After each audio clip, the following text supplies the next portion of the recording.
Good morning. Thanks very much for watching this skillcollector.com video. I want to have a quick little chat about the myth of using only 10% of your brain capacity. Now, personally, I like the movie called Limitless, and actually I kind of enjoy Lucy as well for different reasons, but they're both kind of based on this flawed idea that humans only use 10% of their brain. If you still think that, it's not true. If you stick people in a brain scanner and you look at the activity in their brain, you actually see that we use most of it most of the time. It would actually be terribly inefficient if you just wouldn't use 90% of your brain all day. And while it's tempting to think that some people don't do that, you actually kind of do. So discount that.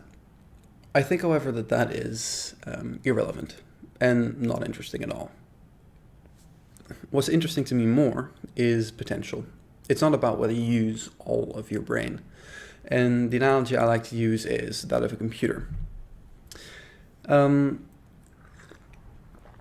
Let's say I tell my computer to do a certain mathematical calculation that is relatively simple, at least to us, but needs a lot of processing power. Let's say I want to calculate the numbers of pi behind the comma into infinity, something like that. My computer can be used at full capacity for hours. But if I look at the screen, it's basically going to come up with a couple numbers that are actually not that interesting to me. So there you see that the whole using all of your processing power is not that interesting.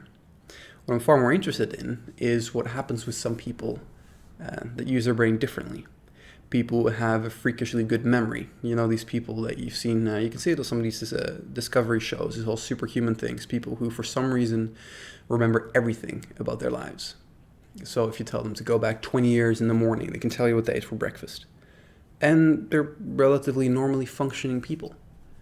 Now that's interesting, because regardless of the fact that we probably all use more or less the same amount of our brain during the day, they can do other stuff.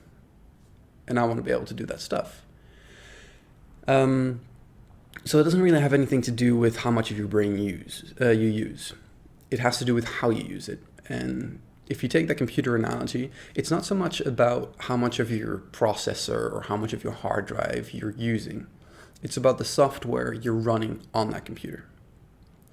And as, for example, now algorithms get better, you can do this like a lot more with a computer than you could a while back.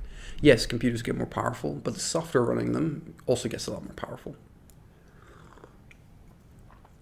And that's where it gets interesting.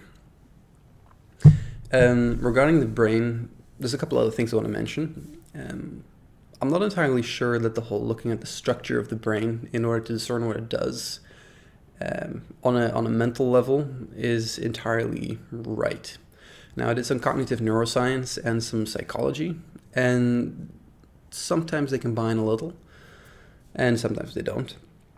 And I'm fully for cognitive neuroscience and psychology on both levels, but I kind of feel that poking around in the brain and trying to discern the structure of the mind from that is kind of like poking around in a computer, and if you stick your finger in the video card and suddenly the screen goes off, you decide, well, the video card must do the screen, and I don't know, the mental part of the video is in the card or whatever. Sorry for the slightly geeky analogy, but I think on a mind level, at least for the purposes that I like to think about, it's far more productive to look at things from a software level. So what is running on your brain? Sure, your brain needs to be functioning right, but even if you boost your brain or overclock it, to go with the computer analogy, that doesn't mean you're using it right. So just coming back to the beginning, we don't just use 10% of our brain. That would be marginally absurd.